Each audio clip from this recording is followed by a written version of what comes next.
100కు పైగా దీర్ఘకాలిక సమస్యలకు ఎటువంటి ఆపరేషన్ దుష్ప్రభావాలు లేకుండా హోమియోపతి చికిత్స.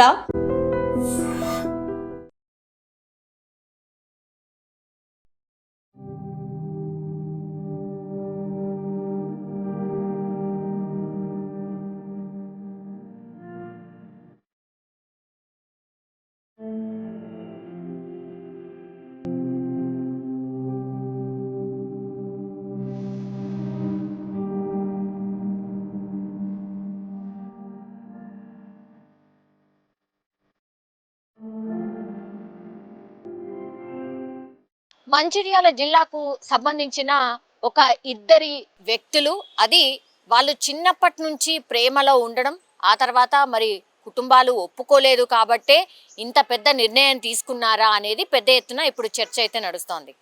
యాక్చువల్లీ హితవర్షిణి, ఈ అమ్మాయి పేరు చాలా అంటే చాలా బాగుంది, చాలా ముద్దుగా ఉంది. ఆమె బీటెక్ 4th ఇయర్ చదువుతోంది. ఇక్కడే హైదరాబాద్లో ఘట్కేసర్ ప్రాంతంలో ఉన్నటువంటి ఒక బీటెక్ కాలేజ్లో ఆమె 4th ఇయర్ చదువుతోంది. అండ్ ఇంకొక వినయ్ కుమార్ అనే అబ్బాయి కూడా, ఆయన కూడా సేమ్ ఏజ్, స్కూల్ మేట్స్ కూడా, classmates, school mates, college mates అయితే డెఫినెట్లీ కాదు. ఈమె ఇక్కడ చదువుతోంది, బట్ మరి అబ్బాయి ఎక్కడ చదువుతున్నాడో తెలియదు, కానీ ఆయన కూడా బీటెక్కే చదువుతుండో. ఆయన పేరు వచ్చేసి వినయ్ కుమార్. వీళ్ళు మంచిర్యాల జిల్లాకు సంబంధించిన దండేపల్లి మండలం కొర్విచెల్మ, అట్లాగే రాజంపేటకు సంబంధించిన వాసులు వీళ్ళిద్దరు కూడా. అంటే పక్క ఊర్లే ఉంటాయి కదా, అట్లా అనమాట. సో వీళ్ళిద్దరు ఒకే స్కూల్లో చదువుకున్నారు. అప్పటి నుంచి స్నేహము, క్లాస్మేట్. ఆ తర్వాత మరి వీళ్ళిద్దరి మధ్య ఎప్పుడు ప్రేమగా మారిందో తెలియదు, కానీ గత 8 సంవత్సరాల నుంచి వీళ్ళిద్దరు కూడా ప్రేమలో ఉన్నట్టుగా ఇప్పుడు నిర్ధారణ అయింది. యాక్చువల్లీ ఈ ఇన్సిడెంట్ ఎలా బయటికి వచ్చింది అంటే, ఇప్పుడు ఈ బీటెక్ విద్యార్థి ఎవరైతే, నేను చెప్పిన హితవర్షిణి ఎవరైతే ఉన్నారో, ఆ అమ్మాయి మొన్న హాలిడేస్ ఉండడంతో ఊరికి వెళ్ళేసి వచ్చింది. అయితే కాలేజ్కి వచ్చిన తర్వాత మరి ఆ ఊర్లో ఏం జరిగిందో ఏంటో తెలియదు, కానీ వాళ్ళ తండ్రితో అన్నదట, డాడీ ఒకవేళ ట్రైన్ మనని ఢీ కొడితే చనిపోతామా అనేటువంటి మాట తన తండ్రిని అడిగి తెలుసుకుందట. అంటే ఇట్లా ట్రైన్ ఢీ కొట్టింది అని అంటారు కదా, మరి చనిపోతారా లేకపోతే ఏమవుతుంది అని. మరి ఆ తండ్రి ఏం జవాబు చెప్పాడో ఏంటో తెలియదు, కానీ ఆమె నిన్న ఘట్కేసర్ దగ్గరలో అత్యంత వేగంగా వచ్చే, అంటే సూపర్ ఫాస్ట్ ట్రైన్ కింద పడి ఆమె ఆత్మహత్య చేసుకుంది. వెంటనే స్పాట్లో చనిపోయినటువంటి పరిస్థితి. వెంటనే ఈ రైల్వేకి సంబంధించిన పోలీసులు కేసు నమోదు చేసి విచారణ చేస్తూ ఉన్నారు. ఇంకోవైపేమో ఇప్పుడు వినయ్ కుమార్, ఆమె చనిపోయింది అన్నటువంటి వార్త తెలిసిన తర్వాత, వీళ్ళిద్దరు ప్రేమలో ఉన్నారు కాబట్టి వినయ్ కుమార్కి 2 గంటల్లోనే ఈ విషయం తెలియడంతో ఆయన ఒక సూసైడ్ నోట్ రాసిండు. అందులో స్పష్టంగా చెప్పిండు, నీలాంటి తల్లిదండ్రుల్ని నేను ఇంకా పొందలేదేమో, నా అదృష్టం అనుకోవాలా. అట్లాగే మరి నా బంగారు తల్లి హితవర్షిణి, అంటే ఈ అమ్మాయి ఎవరైతే చనిపోయినరో, ప్రేమించిన అమ్మాయి, నా బంగారు తల్లి హితవర్షిణి లేని లోకం నాకెందుకు, నేనుండి కూడా లాభం లేదు.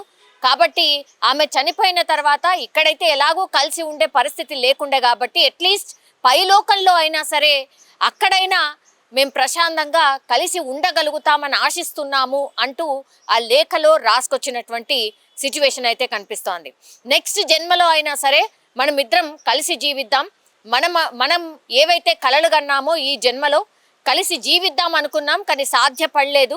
లాస్ట్కి వస్తే ఇలా చనిపోయిన పరిస్థితి వచ్చింది. కాబట్టి నువ్వు ఎలాగూ లేవు, కాబట్టి నువ్వు లేని లోకంలో నేను కూడా ఉండి ఏం చేస్తాను, కాబట్టి నేను కూడా చనిపోవడమే ఒకటే మార్గం అంటూ రాసి, ఆ తర్వాత ఆ అమ్మాయి పట్ల ఉన్నటువంటి ప్రేమను ఆ లేఖలో వ్యక్తపరుస్తూ, అమ్మా నాన్న క్షమించండి, అందరినీ బాగా చూసుకోండి అని ఆ లేఖలో కొంత ఇమోషనల్గా రాసి, ఈ వినయ్ కుమార్ అనే అబ్బాయి కూడా సమీపంలో ఉన్నటువంటి వ్యవసాయ బావులు చాలా కామన్గా ఉంటాయి కాబట్టి ఆ దగ్గరలో ఉన్నటువంటి వ్యవసాయ బావిలో పడి ఆయన కూడా చనిపోవడం జరిగింది. ఆ లేఖ ఆధారంగా ఆ కుటుంబ సభ్యులు ఆ లేఖ చూసిన తర్వాత ఆ అబ్బాయి జాడ ఎక్కడుంది అని వెతికినప్పుడు ఆ వ్యవసాయ బావిలో మృత్యువుగా ఆ అబ్బాయిని కనుగొన్నటువంటి పరిస్థితి. ఒక్కసారిగా ఈ ఇద్దరు ఇన్సిడెంట్, అంటే హితవర్షిణి చనిపోయిన 2 గంటల్లోనే వాళ్ళ అబ్బాయి వినయ్ కూడా చనిపోవడంతో 2 కుటుంబాల్లో విషాద ఛాయలు అయితే అలుముకున్నాయి. కానీ ఇక్కడ మెయిన్ రీజన్ ఏం చెప్తున్నారు అని అంటే అబ్బాయి అట్లాగే అమ్మాయి క్యాస్ట్ వేరు వేరు కాబట్టి వాళ్ళు కులాలు వేరు కాబట్టి ఒప్పుకోలేదు తల్లిదండ్రులు. సో ఒప్పుకునే పరిస్థితి కూడా లేదు కాబోలు, అందుకే ఆత్మహత్య చేసుకొని ఉంటారు అని మిగతా వాళ్ళు ఇన్సిడెంట్ చూసిన వాళ్ళు తెలిసిన వాళ్ళు మాట్లాడుతున్నారు. కానీ నిజంగానే ఏమి జరుగుంటుంది, ఏమై ఉంటుంది, మరి వీళ్ళు ప్రేమ వ్యవహారం అసలు పెద్దలకు తెలుసా తెలియదా, వీళ్ళని ఏమైనా కట్టడి చేసే ప్రయత్నం ఏమైనా చేశారా, లేకపోతే ఇంకేమైనా రీజన్ అయి ఉంటుందా అనే కోణంలో పోలీసులు అయితే విచారణ చేస్తున్న సందర్భం అయితే మనకైతే కనిపిస్తోంది. ఇంకోటి ఏంటంటే ఈ కేసులో పోలీసులు డిఫరెంట్ యాంగిల్స్లో కూడా విచారణ చేపట్టే అవకాశం కనిపిస్తోంది. ఎందుకంటే ఇద్దరు వేరు వేరు ప్రాంతాల్లో చనిపోయారు.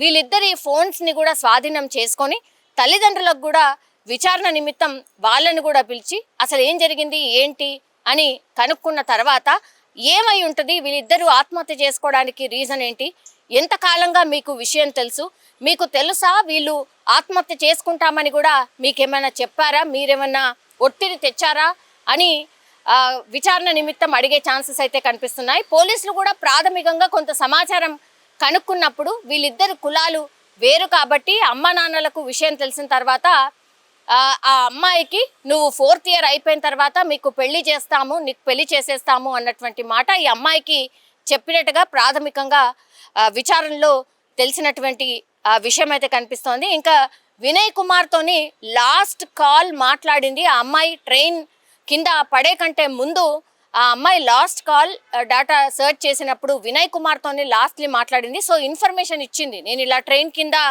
పడి చనిపోతున్నట్టుగా హితవర్షిని ఆ అబ్బాయికి ఫోన్ కాల్ చేసి మరీ చెప్పిన తర్వాత ఆత్మహత్య చేసుకున్నట్టుగా భావిస్తూ ఉన్నారు.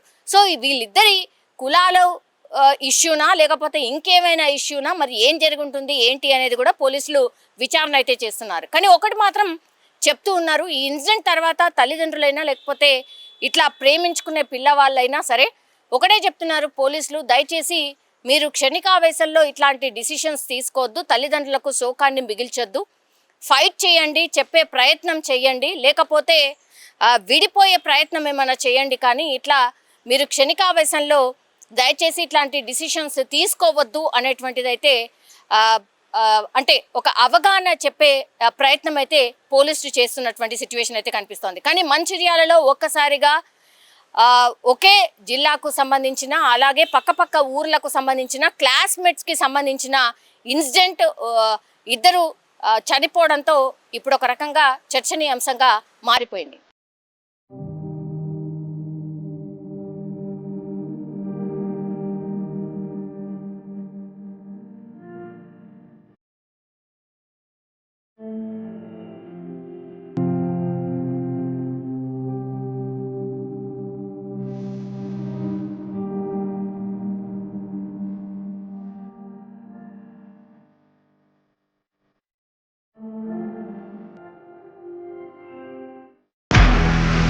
నిజంగా ప్రస్తుతం ఉన్నటువంటి సమాజం దేనికి ప్రయారిటీ ఇస్తుంది? ఆర్థిక సంబంధాల చుట్టూ మాత్రమే తిరుగుతోంది. మళ్ళీ ఎన్నికలంగానే చాలా విరక్తి కలుగుతున్నాం. మంచి అనిపిస్తుంది కదా, లేడీస్ కూడా ఛాలెంజింగ్ జాబ్స్ చేసినప్పుడు చాలా బాగుంటది. ట్రాఫిక్ అసిస్టెంట్స్ గా నియమించిన ట్రాన్స్జెండర్స్ అందరితో సాల్యూట్ చేయించుకుంటున్నారు. ఫుడ్ డెలివరీ ఇవ్వటానికి వెళ్ళినటువంటి డెలివరీ బాయ్ అనిల్ పై కళ్ళ ముందు